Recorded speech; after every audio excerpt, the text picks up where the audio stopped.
اعوذ باللہ من الشیطان الرجیم بسم اللہ الرحمن الرحیم۔ شوہر کے بھائیوں سے پردہ کرنا۔ رسول اللہ صلی اللہ علیہ وآلہ وسلم نے فرمایا، نامحرم عورتوں کے پاس آنے جانے سے بچو۔ ایک انصاری صحابی نے عرض کیا، دیور کے بارے میں آپ کیا فرماتے ہیں؟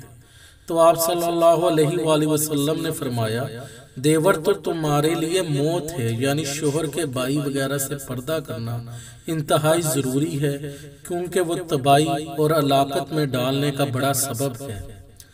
عورتیں شوہروں کی ناشکری سے بچیں۔ نبی کریم صلی اللہ علیہ وآلہ وسلم نے ارشاد فرمایا، میں نے جہنم میں عورتوں کی کثیر تعداد دیکھی ہے۔ صحابہ کرام نے عرض کیا، یا رسول اللہ صلی اللہ علیہ وآلہ وسلم، اس کی کیا وجہ ہے؟ نبی کریم صلی اللہ علیہ وآلہ وسلم نے ارشاد فرمایا، ان کی ناشکری کی وجہ سے۔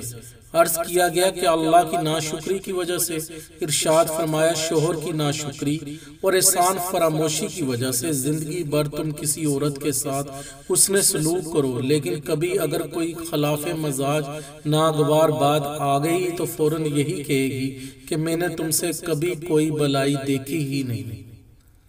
گھر سے بھاگ کر کی جانے والی شادی کی شرعی حیثیت۔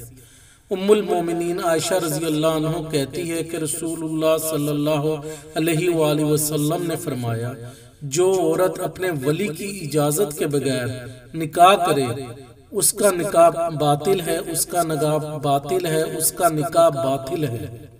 وضاحت، عورت کا باپ اس کا ولی ہے، باپ نہ ہو تو بھائی یا چچا، دادا یا تایا، ماموں ولی بن سکتے ہیں۔ اولیاء میں اختلاف یہ ہے کہ ولایت کا پہلا حق رکھنے والا باپ، بھائی یا چچا بے دین ہو یا ظالم ہو اور زبردستی کسی ظالم، فاجر، فاسق سے نکاح کرنا چاہتا ہو، جبکہ ولایت کا دوسرا حق رکھنے والے ایسا نہ کرنے دیں۔ ایسے میں ظالم یا بے دین ولی کا حق ولایت اثر خود ختم ہو جاتا ہے۔ پھر گاؤں کی پنچایت یا شہر کا دیندار حاکم یا شہر کی عدالت اپنا حق ولایت استعمال کر سکتی ہے۔ میاں بیوی میں عشق و محبت بڑھانے کا پاکیزہ نسخہ۔